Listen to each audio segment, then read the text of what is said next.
Greetings and welcome to the Transforming Assessment series. This is a session for the 5th of October 2016. Our presenter today is Dr. Sam Elkington. He's from the Higher Education Academy, sorry about that, Higher Education Academy in the UK. And Sam is going to be talking about a framework for transforming assessment in higher education. So Sam, would you like to begin, please? Well, thanks very much, Matthew. It's a pleasure to be talking to you guys today. I'm going to try and ignore the comments around drinking cold beer. It's 8 AM here in the UK and freezing cold, so I have a cup of coffee in front of me, but I'll try and get past that. Okay, so I want to talk to you all today about some of the work we're doing over here in the Higher Education Academy around assessment and feedback, particularly pertinent if you know anything about the current to-ins and fro-ins of the UK higher ed scene. Assessment of student learning is fundamental. It's a fundamental function of higher education. It's something we all have in common, irrespective of whether you're working in an academic faculty position or central services. It's something we all share. It cuts across all of our respective job roles. It's also complex and multifaceted, influenced to a large extent by the context in which it takes place. It's the means by which we assure and express academic standards, and has a vital impact on student behaviour, staff time, university reputations, league tables, and most of all, students' future success. In the UK, the National Student Survey, and in Australia, the Course Experience Questionnaire, consistently report that graduates are less satisfied with assessment and feedback than other features of their courses. In the UK, the National Student Survey, despite its limitations, has shown more visible what researchers in the field have known for many years, and that's assessment in university is far from perfect. From student satisfaction surveys to select committee reports, there's firm evidence to suggest that assessment is not successfully meeting the needs of students, employers, politicians and the public more generally. The rising demands of fee-paying students, the increasing financial pressures on institutions, and the need to maintain international representation and reputation for high academic standards are placing extra strain on already vulnerable assessment practices. Assessment in most universities have not kept pace with the vast changes in the context, aims and structure of contemporary higher ed. They can no longer do justice to the outcomes expected from a university education in relation to wide-ranging knowledge, skills and employability. Indeed, modularisation has created a significant growth in summative assessments with its negative backwash effect on student learning, its excessive appetite for resources to deliver, and the concomitant increase in marking, internal and external moderation, administration and quality assurance commitments. Assessment is also at the heart of many challenges facing higher education more broadly.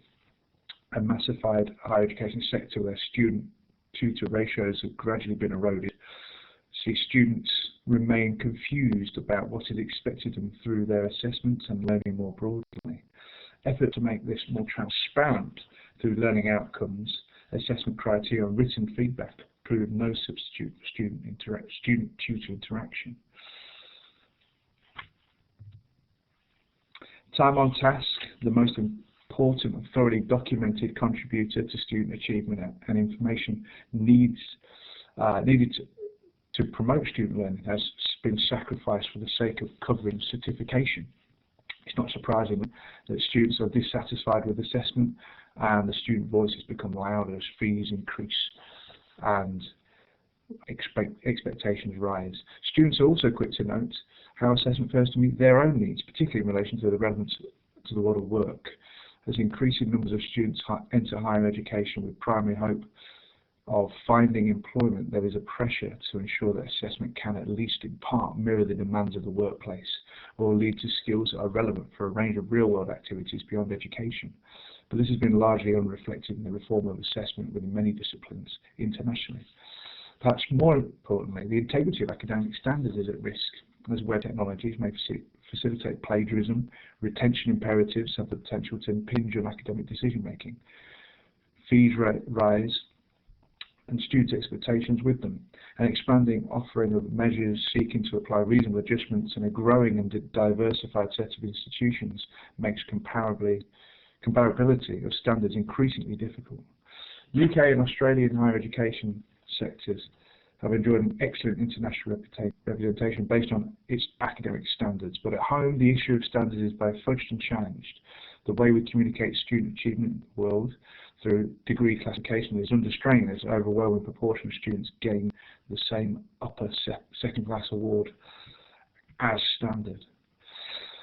While there are one or two notable exceptions, for the most part, small-scale initiatives at local level are not become embedded in institutions and are more often the work of enthusiastic individuals or teachers, or as a colleague of mine has labelled them, the enthusiasts or hobbyists, failing to become standard practice overall. University assessment traditions remain stubbornly resistant to change. Piecemeal local innovations in addressing specific problems rather than whole assessment framework potentially create trouble for other parts of the system. Therefore, we here at the HEA recommend a radical rethink of assessment practices and regulations, capitalising on what existing experience we have of effective and efficient assessment to make it the predominant approach rather than the minority one. However, there are no quick fixes. We realise that, nothing that will give rise to rapid results in assessment, and therefore we propose an integrative and proactive approach rather than an atomised response to individual assessment issues. There's a substantial body of scholarship around what works in terms of assessment practice. What we need is more work and an effort to close the knowing-doing gap at local discipline level within institutions. This is particularly important at a time of significant change for the UK sector. Moreover, it's an opportunity to re-establish learning and standards rather than measurement and grades central to effective assessment. Crucially, to return to a focus of students as learners. It's a chance to think about how we put the significant resources devoted to assessment to better use to support student learning, safeguard standards, improve retention and increase student approval, to improve assessment's fitness for purpose more generally. The state and fate of assessment in HE is a tale of two metaphors. The contemporary dominant regime of assessment in higher education is captured by a metaphor of acquisition, the main limitation here being the assumption such approaches make about the nature of learners. It assumes they require others to identify and provide information they need to learn, and that learning is driven by how others go about this process. It's predicated on a need for secure standards and fairness in how we assess. It affords learners a lowly status with little volition, limited agency, and dependence on the authority of teachers or a teaching system. The portrayal of student achievement is clearly important, but in the process of giving attention to certification of student performance and maintenance of academic standards, we've pushed into the background concern for learning and the necessary assessment practices which need to accompany it. Ironically, we've given insufficient attention to those aspects of assessment that contribute most to students' ability to learn for themselves, a prerequisite to students fully realising a sense of learning gain in the future. The challenge before us is clear. We need to think differently, not just about what we are assessing and how we're doing it, but also why, our rationale for assessing on a particular occasion, in a particular context. In short, we must transform our conceptualizations of assessment to make visible a lasting sense of educational value for students. As soon as the role of the learner is acknowledged, then conceptions of assessment and feedback need to move from mechanistic to the responsive. That is, the role of the learners as contributors of their own understanding and learning needs to be adopted. This introduces an alternative participative or participation metaphor of learning, occurring where knowledge is not something a person possesses, but rather something a person does. Learning is not something about getting something or acquiring something, but about becoming part of a community of practice. Fiona Saunders has written quite nicely about innovations in assessment. And we're talking here of alternative perspectives to assessment design or conceptualization of assessment, but alternative perspectives on assessment still need to be effective. She discusses the considerations and constraints that must be taken into account when designing assessments that are meaningful, equitable, and manageable for both staff and students alike. Essentially, what we're talking about here is shifting from a product view of assessment to a process view, and this requires some fundamental work. Ultimately, the aim here is sustainable assessment. We've seen this term mentioned in the literature from Bowles to Case and Bell's work, the need for authentic approaches that support the process of learning, again calling for more integrative, lasting, enduring and overall a systemic approach to education that's more coherent. Bowles at the bottom there asks a pertinent question: does assessment do what we want it to do in terms of promoting the kinds of learning that is desired for the long term? And do we know what these kind of learning, or this kind of learning is? Have we had those conversations? We're looking at building the resourcefulness of students through sustainable assessment. Not just resources, but resourcefulness. And here, Bowles and others have identified the different resources needed in order to get that done. So building of confidence, building an exploratory attitude towards criteria and standards. It's a doing, it's an active doing, it's an engaging exercise. Developing devices for self-monitoring, so how are we setting up the teaching interface to allow that to happen? Do students have access to peers? Typically they do, but how do we facilitate that? I'll talk later on that this is all about relationships, so how do we build better relationships in and through assessments? And also using feedback to influence new ways of engaging with the learning task. Feedback could also be couched as formative assessment, and we'll get into that a little later as well. So these are the overall aims here. An interesting piece of work that brings all this together and recognises that students need to be at the centre of this equation. Margaret Price's work there is a testament to this. So student participation in assessment is the only common variable to programmes and departments rated as excellent. So we know this works, we know this is important. The learning experience triangles work that we've commissioned and captured here brings this to life in the curriculum and actually recognises that assessment and teaching or instruction are both at the service of learning, and therefore we do need to think of them as a composite or as a package deal. And this bringing in the external partners of programmes to enhance that dialogue. And again, it's about relationships. It's reducing immediacy between students and the real world, that authenticity piece again. This all sets up what David Careless has termed learning-orientated assessment, which builds on the idea of assessment for learning, Case and Bell's work in the UK. The apex of Careless's LOA framework are the assessment tasks which students carry out. These strongly influence how students direct their efforts and what kinds of approaches they favour. LOA are those which propel student engagement and approaches in productive directions. So we're talking about productive learning here through assessment. They also aid in the development of evaluative expertise, meaning the evolving ability of students to engage with notions of quality and develop the self-evaluative capabilities. We're talking here about self-regulatory learning. This is at the heart of student progress and attack, because to improve their learning, students need to know what performance quality looks like and feels like, and be able to articulate that to themselves and others. Meaningful, active involvement with feedback processes in which students engage with the use of feedback are strong drivers of student learning and improvement. We know this. Feedback is difficult to manage effectively for a number of reasons, and these are well documented. For students to engage effectively with feedback, they need to develop a sense of quality to facilitate the decoding and subsequent appropriation of feedback messaging as they move forward in their learning.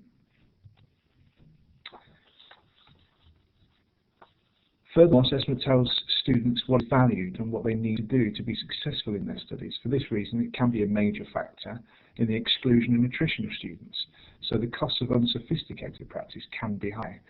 Assessment is, however, one of the component parts that teachers are able to modify with the highest likelihood of changing student learning.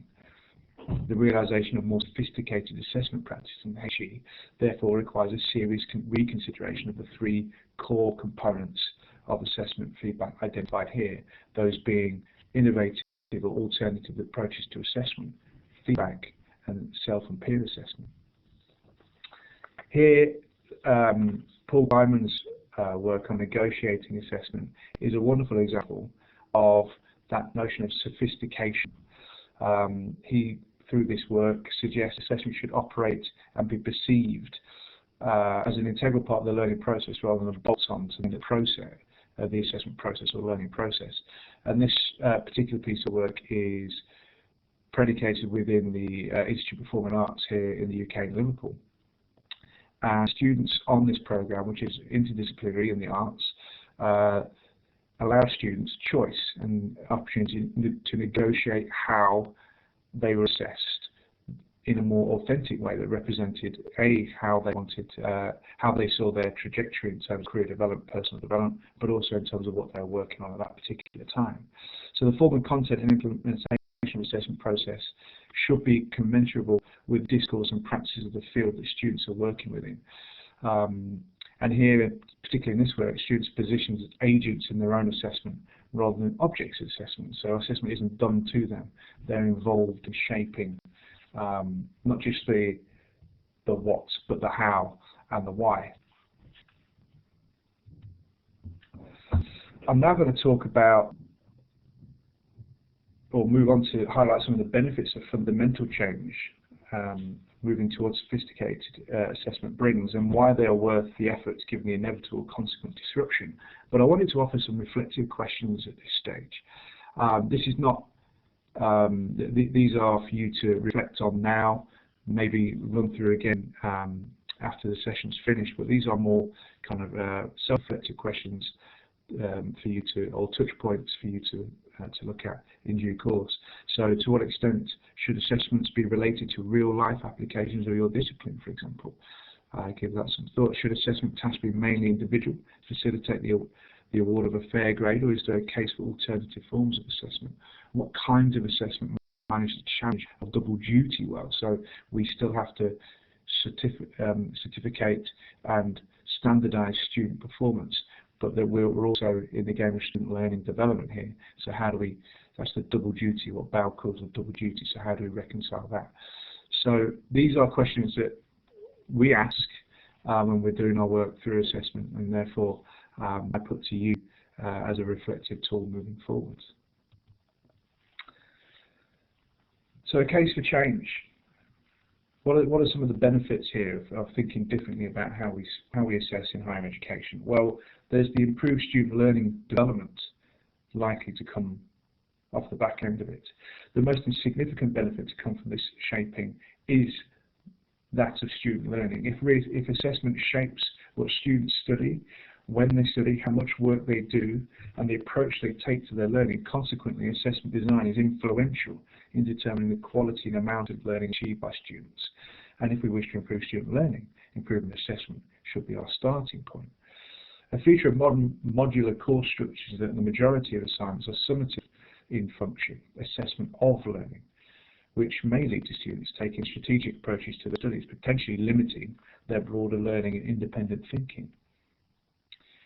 Research evidence suggests that if the nature of the learning context is changed and assessment is the most influential element of the context, there is a likelihood that students' approaches will change with associated benefits for high quality learning. The change that has the greatest potential to improve student learning is a shift in the balance between summative and formative assessment. Summative assessment has important purposes, as I've already noted, in selection, certification and institutional accountability, but its predominance has distorted the potential of assessment to promote learning. The imperatives of summative assessment necessarily limit the use of assessment methods that have demonstrable value for learning, such as feedback on drafts, group assessment, peer learning, work-based assessment, peer assessment broadly. The need to provide a reliable, verifiable mark for each individual for each assignment can either limit the methods we use or create justifiable concerns about consistency and fairness in marking. Peer assessment is a case in point. While the use of peer assessment may cause alarm in some external examiners and those focusing on academic standards, the ability to self-assess and assess others is an essential graduate attribute. Studies consistently report positive outcomes for well-designed peer marking, including claims from students that it makes them think more, become more critical, and learn more and gain in confidence over time.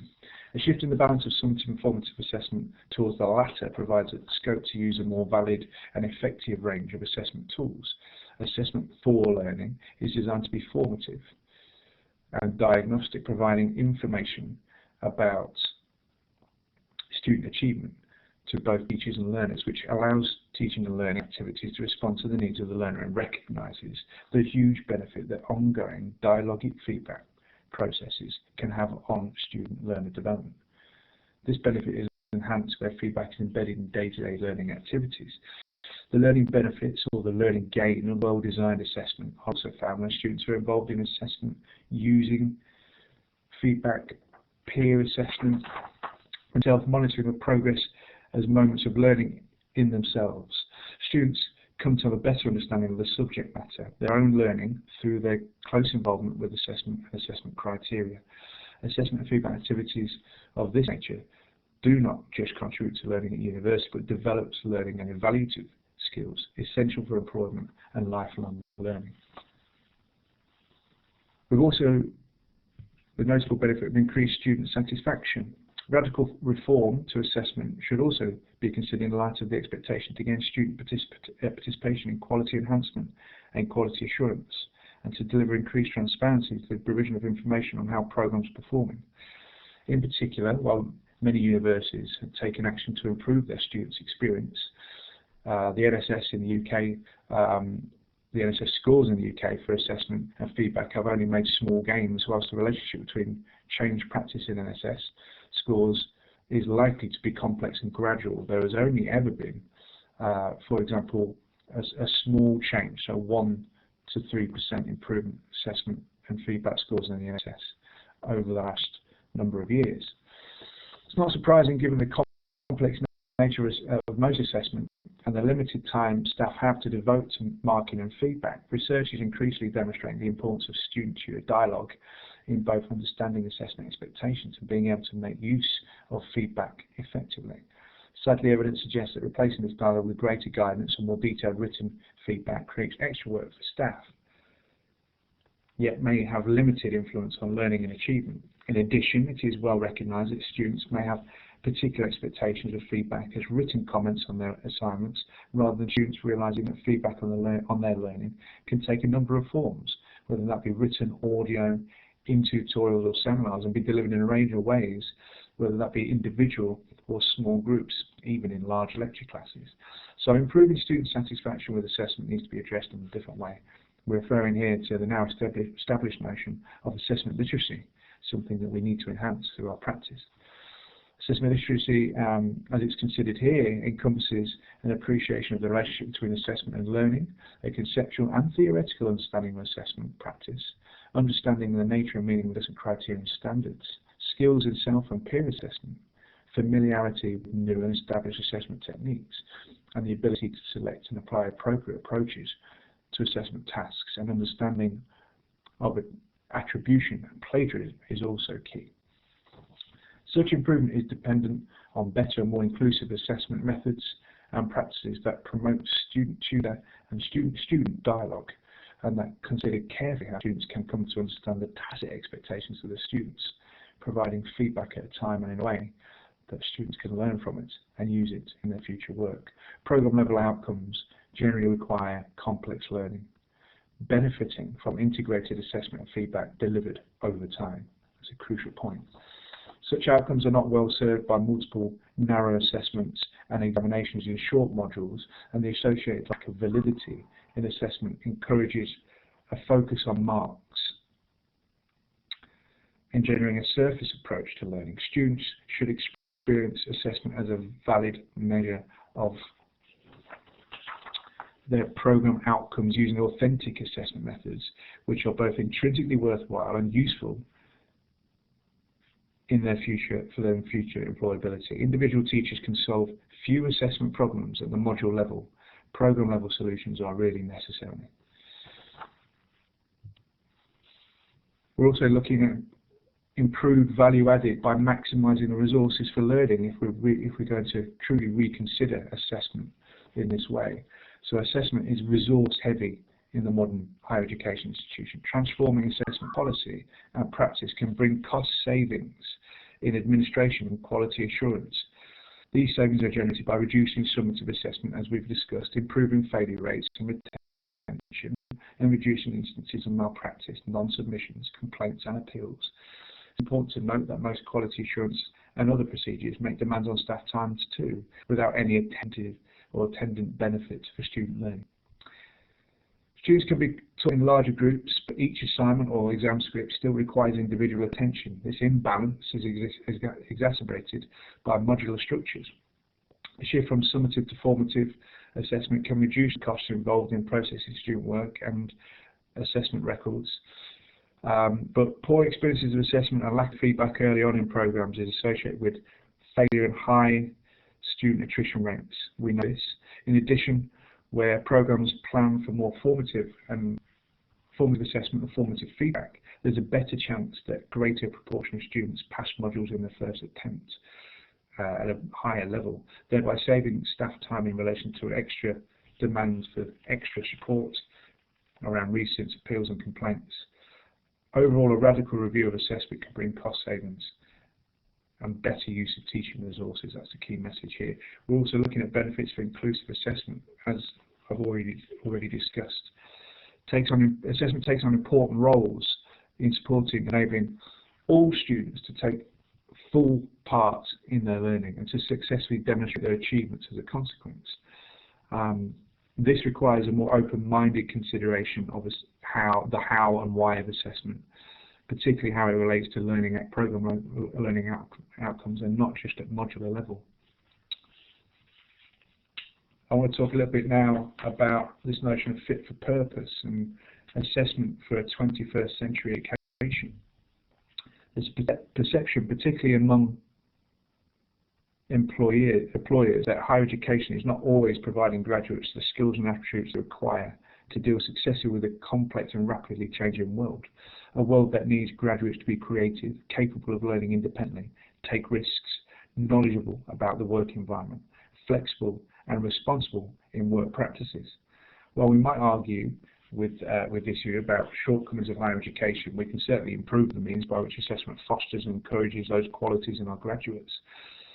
Traditional approaches to employability in universities has tended to sideline specific modules and be limited to those. Work-based learning elements, personal development planning and careers guidance are all examples of this. The overall learning environment has not necessarily fostered employability, which is served by a more comprehensive range of learning opportunities in addition to those methods. These include inquiry-based learning, project-based learning, the opportunity to use knowledge in a range of challenging contexts, learning activities that are relevant, motivating, and involve close involvement with employers, so the learning experience triangles that I spoke about earlier on, and the opportunity to reflect on learning and action. Subject benchmark statements and other aspects of quality codes and standards actively support broadening of the curriculum to raise a wider view of graduate capabilities, and some UK universities, as well as Australian universities, are fully embracing this challenge. Examples include embedding development of professional capabilities at programme levels. Again, this programme level approach comes to the fore. However, unless assessment also changes to match these more expansive outcomes, the project will struggle. Teaching and assessment must be designed to support each other. This is clear. An assessment that is not clearly linked to planned learning outcomes is unlikely to do that. So here we're hitting up against the notion of constructive alignment again. Assessment has an important part to play in supporting this wider curriculum for 21st century graduates. Traditional assessment tends to focus on remembering and repeating conceptual knowledge and understanding, whereas employability is more likely to predicate on students' ability to apply that knowledge in different contexts, problem solve, think critically, perform in professional settings in a competent and reliable way, or analysing case studies of particular work. If assessment continues to focus largely on knowledge acquisition and understanding, and less on the capacity to find things out and use that knowledge in context, then it will steer tutors and students away from learning for employability. Furthermore, in an environment where knowledge is advancing so rapidly, it's important to broaden the focus of assessment to embrace skills of lifelong learning, as we've already discussed. A dependable and fairer representation of student achievement can be achieved through reconsidering how we assess. This is particularly important in an increasingly competitive global market for higher education. However, as outlined earlier, academic standards are at risk for a range of reasons. Attention to assessment design, ensuring valid assessment programme outcomes, recognising that not all useful learning can be objectively measured at a single point in time, developing students' assessment literacy, establishing appropriate methods to promote shared academic standards across disciplines and universities can all contribute to reversing the declining confidence in academic standards. The way we present and communicate student achievement is in urgent need of modernisation. I think this is clear. Marks, as currently used, are often more a concrete representation of a student's broad judgment about a piece of work in a point of time than they are conventional numerical measurement. However, we use these marks formulaically in generating grades, artificially combining marks from different sources which do not have equal weightings, meaning or validity. Our current over-reliance on statistical measures can obscure learning even higher and achievement more broadly, and the search for credit equivalence, and oftentimes the end result is divorced from the aims and values of the original curriculum design. An effective review of assessment would provide the opportunity to more effectively and consistently represent students' achievements to themselves, potential employers, and other interested parties. We also need to talk about academic integrity when we're talking about assessment reform. So easy access to internet material and social networking, misunderstanding of academic writing conventions, a diverse student body, increasingly diversifying student body with varying expectations of academic study, and impersonal student experience, poorly managed group assignments, and the expansion of coursework as opposed to controlled examinations have all contributed to making academic malpractice a serious issue in maintaining standards and a reliable measurement of student achievement. Research and guidance now widely recognise the importance of adopting holistic and integrated approaches to tackling the complex issue of academic integrity, and such coordinated institutional activity is an important consideration in transforming assessment practice.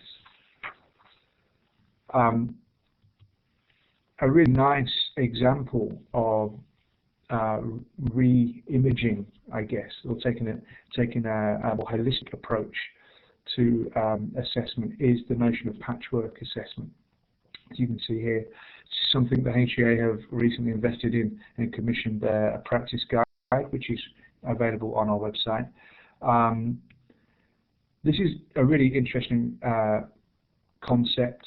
It is doing exactly what we're talking about here, taking that holistic program-wide approach to assessment, but actually focusing on the learner and constructing learner development for learners to take sole control over that. So the emphasis on learning, student-centric learning, inclusive, personalised and contextualised within the real world.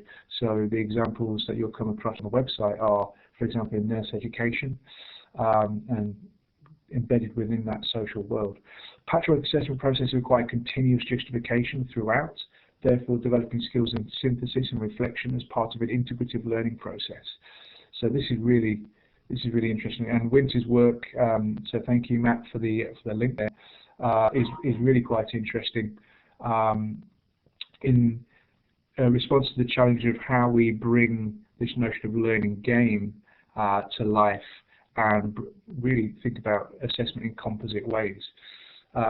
It's an articulation of experience, essentially, at the centre of the learning process, in which the episodes of learning are placed within a wider context for student, and stitching together these moments in a justified, meaningful way using theory and practice. So it's really predicating on student learner development. So I urge everybody to if you're not familiar with this, please have a look at the resources and to look at patchwork assessment more broadly. So again, some periodic reflective questions here. So how do summative tasks you set help students develop their learnings? Food for thought. To what extent are marks the main incentive for student engagement in your module or programs? What kind of developmental formative activities are offered in your program or module, and how is this best achieved? And how does this range and mix of assessment activities on your program capture the distance travelled, notion of learning gain? So some interesting questions to think about at this stage. Let's move on to the feedback conundrum. I've recently been doing quite a bit of work around this, so it'd be interesting to get your thoughts. So feedback predicated on a logical conundrum. How do we develop effective feedback processes within the constraints of time and resources? So this is a conundrum we're all facing, and we're all trying to overcome. But if we're talking about assessment reform, we need to rethink the models of feedback. So David Carlos talks about a dialogic mechanism. All feedback is dialogue, and that needs to support learning in both formal and informal situations. David Bowders talks about the need to facilitate high quality feedback exchanges, and this is also captured in Carol Evans's work over here in the UK. So that exchange, again, implying the importance of relationships, not just between student and tutor, but students as well as students and the subject matter.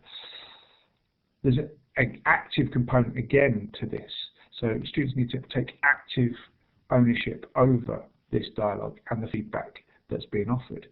Sustainability is also been talked about in the context of feedback. It should be a function of its contribution to equip students to learn prospectively in their lives and careers beyond graduation. So approached in this manner, feedback particularly then becomes not a control or a QA mechanism designed by others to measure learning, but a process used by learners to facilitate their own learning. It's a tool for self-regulated learning. Such a view helps to reframe the feedback conundrum that we've just discussed. So here, Bowds and Malloy have identified characteristics of sustainable feedback. We talked about sustainable assessment earlier, but sustainable feedback also needs to be considered. Actually, they need to be considered together, but for the sake of the webinar, I've outlined them here. So involving students in dialogues about learning, which raise their awareness of quality performance. So again, it is quite literally good to talk in this sense. Designing assessment tasks that facilitate student engagement over time, in which feedback from varied sources are generated, and this brings together or brings to the fore the benefits of patchwork approaches to assessment again. So the emphasis here is more dialogic, emphasising relationships. This is an interesting resource, the WISE Assessment Forum, which is over at HKU, Hong Kong University, but brought together an international mix of innovative work. So Di Hounsell there from the University of Edinburgh has talked about flipping feedback, so approaching the issue of engaging students with timely feedback in situ by devising ways of feed forward in real time, and also embedding feedback in the everyday practices of tutors and students. Another interesting piece there around feedback is dialogue, and an attempt to reduce the burden on staff and actually to set up the interface, the learning interface, as a dialogic interaction. This is an interesting resource which is just out, that we've commissioned and helped develop. So developing engagement with feedback toolkit, or DEFT, heralds out of University of Surrey, and Robert Nash now at Aston University over here in the UK. This is really putting students at the centre of the feedback conundrum, and rebalancing of power, essentially, or redistribution of power in the feedback exchange. It asks if we want students to engage with and utilise the feedback we provide them, what skills do they need? How do we nurture these skills? It encourages or it promotes a partnership approach, and spends a lot of time unpacking the notions of reception and understanding of feedback by students. And are we really, as staff, well equipped in the giving of feedback, recognising that that information needs to be received in some way? So this is a really useful toolkit for anybody looking to unpack that conundrum around feedback in more depth, and I encourage all of you to look into that. Again, thank you, Mathew, for the link there. So some reflective questions around this feedback conundrum that I'm keen to pose to you. What opportunities are there for feedback dialogue, peer or student learner, around assessment tasks on your modular program? Think of it in terms of relationship building. What are the opportunities there? To what extent are students given the opportunity to act upon feedback, and in what ways? So how does assessment knit together on your program? If you're responsible for running a single module, how does your module fit with other modules on the program, whether that be horizontally or vertically, so across or up?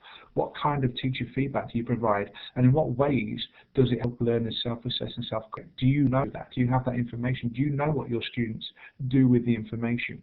Do you know how they receive that information, or what their perception of that information is? All of this is important for us rethinking how we go about these mechanisms.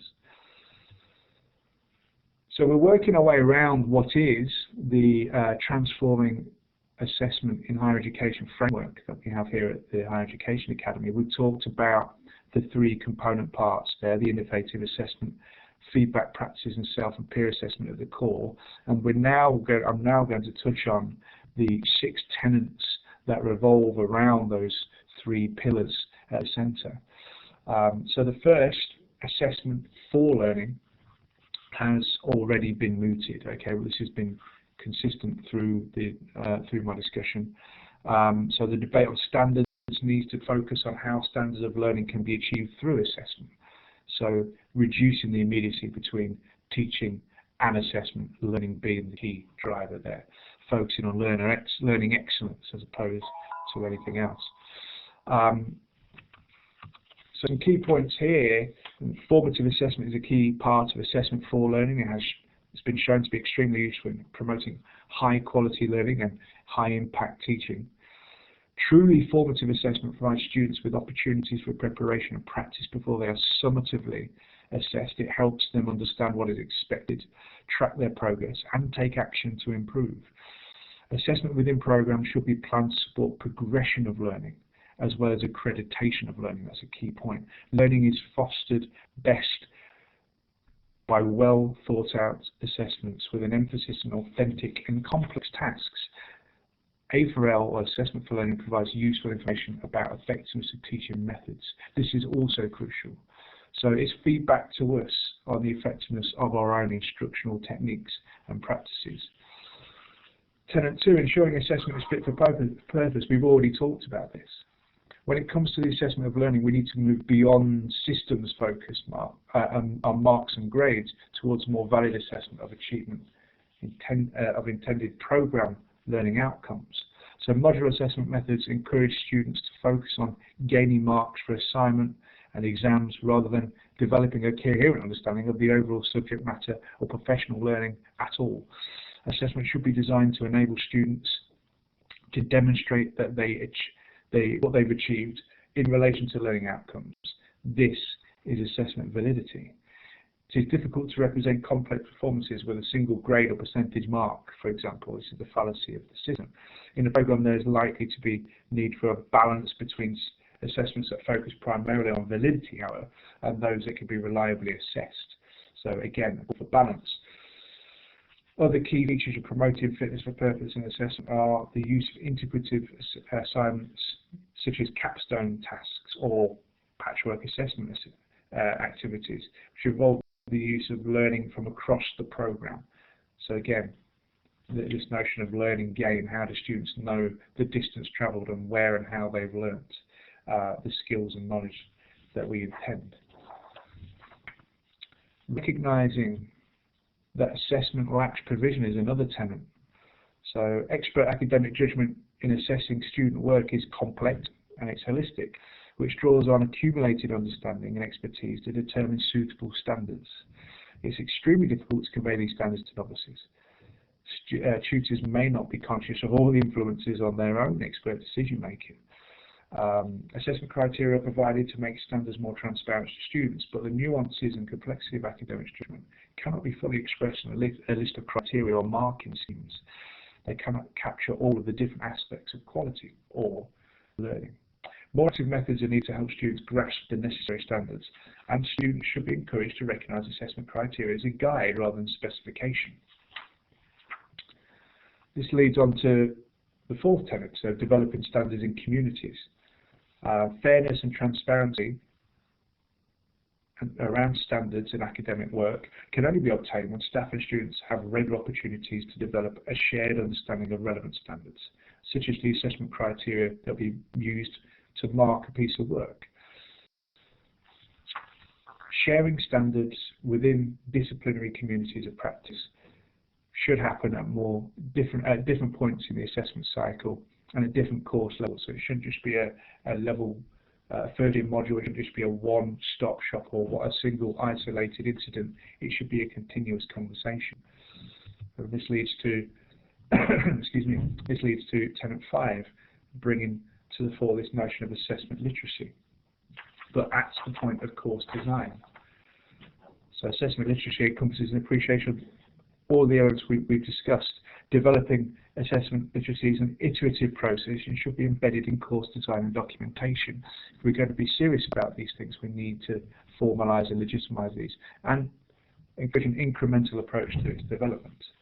Understanding of assessment standards will also help students to become more autonomous learners who can readily reflect on and review their own progress, development and learning.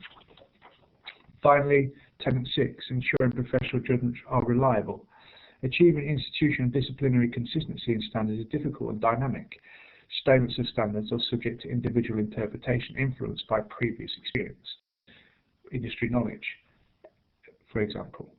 Academics need regular opportunities both within their institutions and between institutions to discuss and collaborate their standards, aligning them with reference points such as benchmark statements, professional standards and qualification descriptors. Assessment literacy is essential to everyone involved in assessment practice.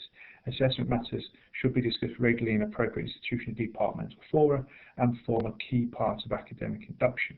So again, this holistic approach is coming to the fore. We really need to think not just outside of the box, but within a new box, essentially.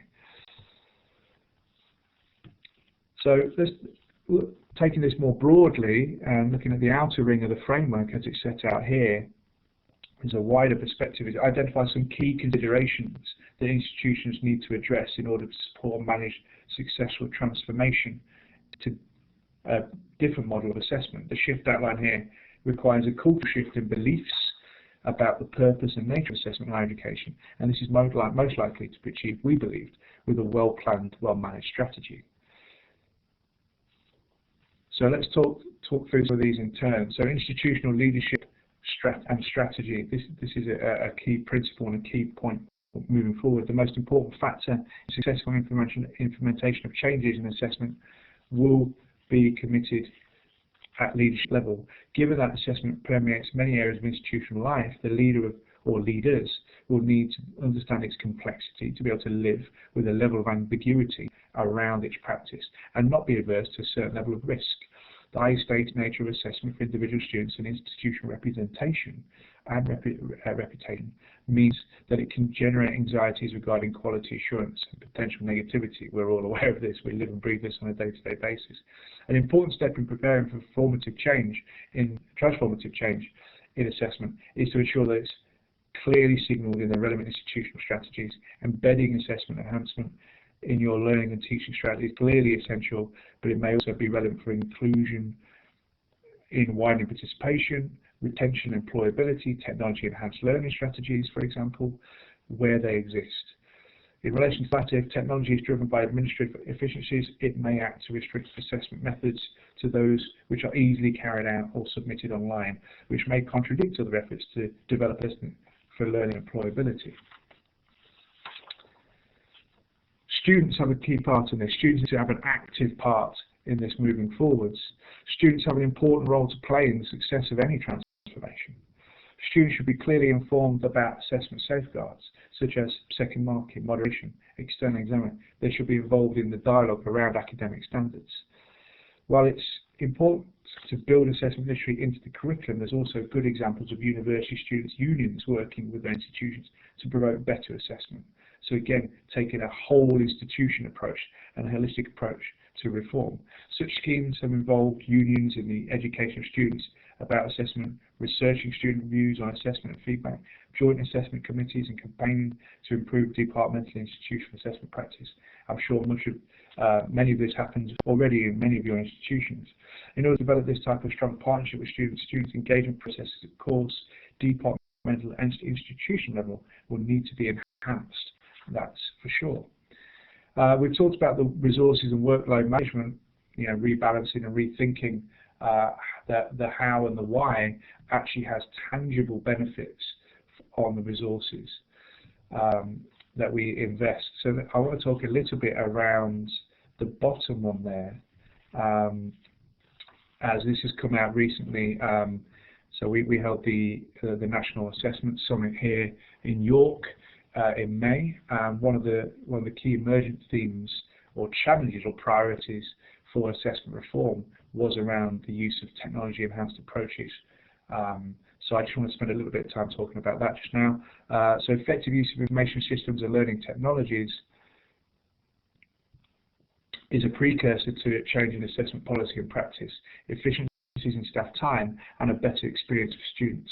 A range of technologies can be employed to systematize and improve the administration of the whole assessment cycle, from submission of work to assessment boards, and including easy access to student work for external examiners. So not just the administration of feedback, but actually looking at technology as a vehicle for producing more efficient, effective assessment cycles more broadly. By harnessing relevant technologies, a student experience can be enhanced through better access to information around assessment, a broader range of tasks, automated, speedier feedback, student and student staff dialogue regarding assessment, whether that be audio feedback or through other fora such as Blackboard, Collaborate, and support for peer and group assessment. For example, the use of interactive technologies can offer innovative opportunities for assessment tasks and allow for a richer, more authentic and more motivating repertoire of individual and collaborative activities. Assessment methods that use technology are often more adaptable for students with specific learning needs or disabilities, and are therefore more inclusive. So again, thinking in more sophisticated terms, not necessarily more complex terms, but more sophisticated terms, has significant tangible benefits to our practice. So let's talk a little bit more about the framework more broadly here, because this is really driving the conversation around assessment that we're having with the sector. So the framework is designed to help institutions and their different constitutive elements, such as faculty, schools, departments, programs, services, to review current policy and practice in assessment and feedback with a view to radically rethinking their assessment strategy in the ways that I've outlined. In that sense, it's aimed at any member of staff who has responsibility and interest in assessment matters. In particular, it would be of use to those with responsibility for centrally organising subject areas for learning, teaching, and to use them as a force for positive change. It's been found that regulations and assessment quality and assurance enhancement also can be enhanced through use of the framework. The assessment framework offers an opportunity for your institution and or its constitutive parts to reflect on what is working well. The way I've come to describe the framework, my work in the sector, is it is both mirror and lens. It's a mirror to hold up to your own practice. It's a lens through which to look at program level work or even institutional level work, with a series of questions as you've seen, but so it's a touch point for that dialogue to be had. The framework is intended to recognise local autonomy and context, raise awareness, engage in a wider constituency of work, and facilitate dialogue and development within and between different units and across an institution. Developed actions from the review process that you might enact through the questions set up around the framework and framework tenets more broadly, can be used to inform teaching and learning strategy and to refine, revise and develop aspects of assessment as appropriate. It's been used in different ways across the sector here in the UK, whether that be whole institute approaches. So the Institute for Education at the University of Worcester used the framework to re-image their inclusion inclusive assessment policy, for example, and University Central Lancaster. So in Lancashire, UCAN over here in the UK have started to use the framework as a way of actually building staff capacity around assessment. So it can be used in different ways. How this process is undertaken, realize, will depend on institutional context and priorities, however. So again, it's adaptable and malleable to the needs of your institution. Finally, education research and theory does not easily translate into simple prescription for education practice. The framework, as you see it in front of you, is the confluence, of 15 years worth of scholarship that we've invested in the sector. So it's not prescriptive by any means. It's designed to be formative. All assessment is situated in the local context and in particular traditions. Expectations and need of different universities, specialist institutions and academic disciplines need to be recognised. Theory and evidence has to be interpreted and applied within those parameters and can't be simply applied uniformly. So again, as I've said, it's not prescriptive in any way. It's designed to be formative, reflexive even. Consequently, the framework does not prescribe standards and changes. It can be used to evaluate and benchmark existing approaches that you're taking and inform future developments. The growing evidence base around research on assessment provides a useful basis on which to build and review policy and practice, but it leaves the onus on institutions to develop and critically evaluate assessment processes and procedures. It's that knowing doing gap that the framework is designed to try and help fill. The framework is designed to be accessible to staff at all levels, both within institutions and partner organisations. For example, those involved in employer-based teaching and mentoring and work-based learning. It has a particular emphasis on those who are likely to lead and implement change at institutional, subject and programme level. So in summary, while I made the point earlier that a new assessment approach for higher education will need to reflect different institutional contexts and priorities, broadly speaking, it proposes that assessment is more likely to be fit for purpose, while entailing changes related to design, students, staff and infrastructure. So that's kind of a whistle-stop tour of the framework, the current thinking and dialogue that the Higher Education Academy is having around assessment, and some of the work that we've been involved putting together. Mathew, I think we're nearly out of time, but I'd like to answer any questions, or if anybody's got any particular questions, then please put those forward. Great, thanks Sam. So if anybody would like to ask questions via the text chat, or if you would like to put up your virtual hand using the little hands up symbol, ding ding, there it goes, please do so. We're, yes, at 7 p.m, so I'm just going to thank Sam in advance, but folks, I'll leave the recording on just for a couple more minutes. So thanks Sam, if you'd like to. If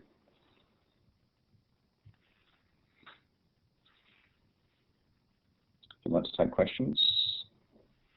Anybody got a question?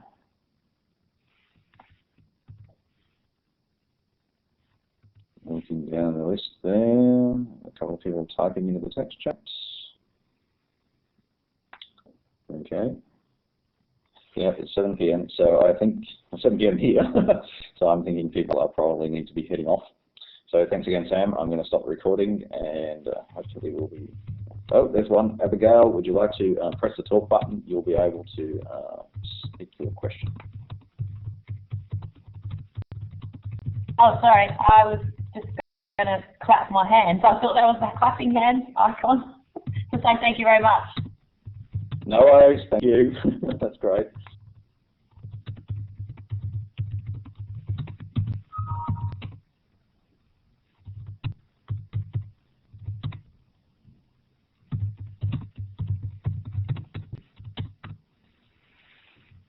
There's some useful resources, so all this is captured inside the recording as well.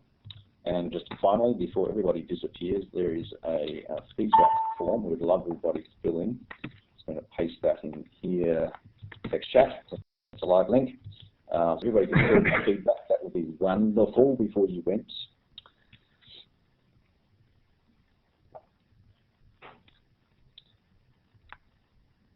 Okay.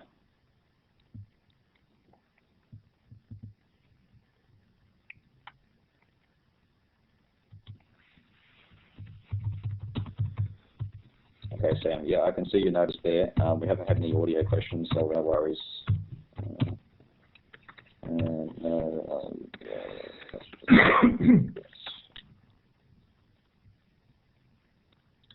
Okay, I'm going to just stop recording because it'll go on forever.